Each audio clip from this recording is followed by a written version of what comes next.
সূরা ইয়াসিনের মধ্যে আবার আল্লাহ কি জানায় দিয়েছেন শোনেন, আল-ইয়াওমা নাখতিমু আলা আফওয়াহিহিম ওয়া তুকাল্লিমুনা আইদিহিম ওয়া তাশহাদু আরজুলুহুম বিমা কানু ইয়াকসিবুন। জোরে বলি আল্লাহু আকবার।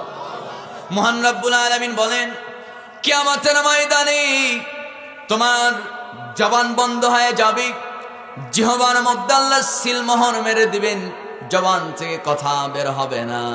হাসরের ময়দানে আপনার রবের সঙ্গে কে কথা বলবে? আপনার হাত কথা বলবে, আপনার চোখ কথা বলবে, আপনার চোখ হাত পা আল্লাহর সঙ্গে কথা বলবে।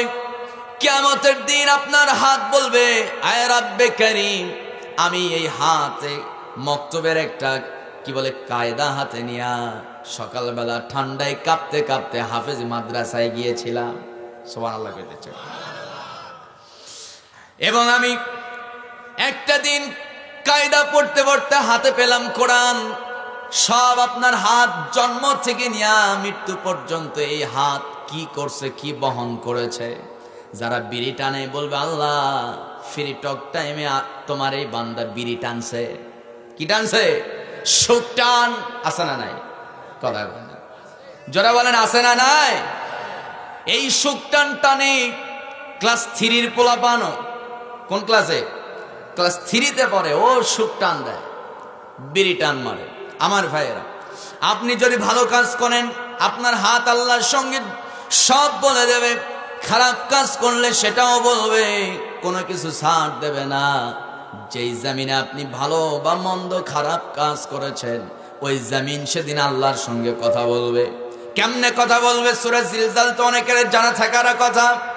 যারা পারেন ঠোঁট মিলিয়ে মিলিয়ে বলুন, ইযা যুলজিলাতিল আরদু জিলজালাহা ওয়া আখরাজাতিল আরদু আসকালাহা وقال الإنسان ما لها يومئذ تحدث أخبارها।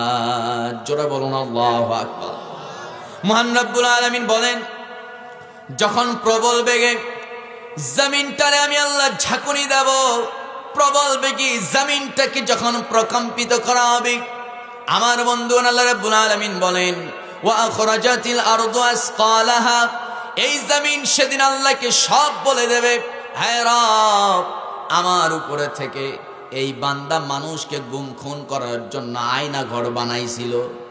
কথা কয়, নিজের চেয়ার টিকসই রাখার জন্য, ক্ষমতায় টিকিয়ে থাকার জন্য মানুষকে মানুষ মনে না করে তার স্ত্রীকে বিধবা বানিয়েছে, অমুকের সন্তানকে এতিম বানিয়েছে। মানুষকে মানুষ মনে করে নাই, মানুষদেরকে পাখির মতো গুলি করে করে হত্যা করেছে। ঠিক কিনা? আমার ভাইয়েরা, আমার বন্ধুগণ, কওমি মাদ্রাসা, আলিয়া মাদ্রাসা নিয়ে বাংলাদেশে ষড়যন্ত্র করার মতো একটা শ্রেণী আছে না নাই? আসতে কবে না? আছে না? না বলে এই সব মাদ্রাসায় পড়ে কি হবে? এই সব মাদ্রাসায় পড়ে কি হবে? কামলা খাটা লাগবে, মানুষের দ্বারে দ্বারে চান্দা কালেকশন করতে হবে। আমার বন্ধুগণ, আমার ভাইয়েরা, যারা মাদ্রাসায় পড়ুয়া শিক্ষক ছাত্রকে টিটকারি মেরে কথা বলো, তোমরাও আল্লাহর সামনে দাঁড়াবে, তারাও আল্লাহর সামনে দাঁড়াবে। আল্লাহর কসম করে বলি, সেদিন ফাইনাল খেলা হবে। যারা বলেন ঠিক কিনা? আমার ভাইয়েরা, আমার বন্ধুগণ, আপনার সন্তান মাদ্রাসায় এসে একটা বার যদি কোরআন হাতে নেয়, কোরআন হাতে না মানে তো এটা বিশাল বরকতের ব্যাপার। এই কোরআন হাতে নিলে সওয়াব, কোরআনের দিকে তাকালে সওয়াব, কোরআন পড়লে সওয়াব, শুনলে সওয়াব। কোরআন যারা পড়ে তাদেরকে ভালোবাসলেও সওয়াব আছে না নাই? আসতে কবে না? আছে না নাই? আমার ভাইয়েরা, এই মাদ্রাসাগুলো থাকার কারণে এই জমিনে ওলিয়া উলিয়ারা এই জমিনে শুয়ে থাকার বরকতে আমি বিশ্বাস করি এখনো পর্যন্ত এই জমিনটা দিল্লির অঙ্গরাজ্য এখনো হয় নাই। কথা বলেন ঠিক কিনা? ওরা তো ষড়যন্ত্র করেছিল এই জমিনটা দিল্লির একটা অঙ্গরাজ্য বানাতে, কিন্তু তারা সফল হতে পারে নাই।